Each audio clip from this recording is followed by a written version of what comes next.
Today, Lisa's going to provide tips and strategies for vice presidents of human resources and other executives to help employees get on board with change and cope with the challenges of change at work. Welcome, Lisa. How are you? Great, thank you. Good to be here. So, Lisa, what tips do you have for vice presidents of human resources to help employees dealing with reorganizations, new leadership, and all the stress and anxiety that happens around that? It's a great question. Find out, number one, what their concerns are. Once you find out what their concerns are, you ask them what do they need in order to go through this transition. And when employees are really, being asked about their concerns and their needs, they're going to feel, number one, that the change has some kind of organization, that there's sort of, as in therapy we call it containment, right? When we're overwhelmed, it's the opposite of containment. There's just no control.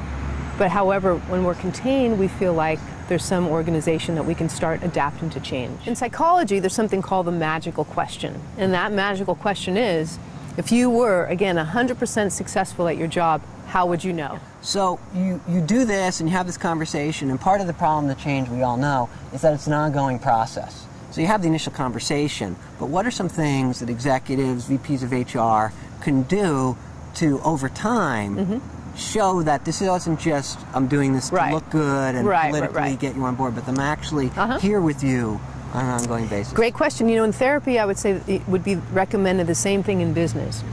You meet on a semi-regular basis. In therapy, of course, we meet once a week.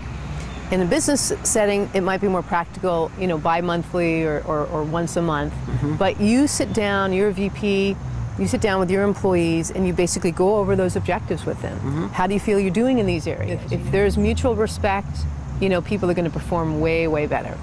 Great example. There was a study a long time ago with therapists that actually believed in their clients' progress and therapists that really didn't believe in their clients' progress. Of course, as we probably can assume, the therapists that believed in their clients' progress had the best progress. People have their different points of view, and there's lots of theories out there about why people have a hard time with change. I thought it would be a great opportunity to ask you, given your background and the clientele you work with, what's your point of view on that? Well, I think in terms of human nature, our minds are very much like computer programs. We're very habitual. We work really well with routine and patterns. So when a pattern or a change occurs, what happens is chaos, It creates, I think, an emotion of feeling out of control. There's fear, anxiety. Oftentimes when we feel out of control, unfortunately, we assume the worst. Our worst fears comes up.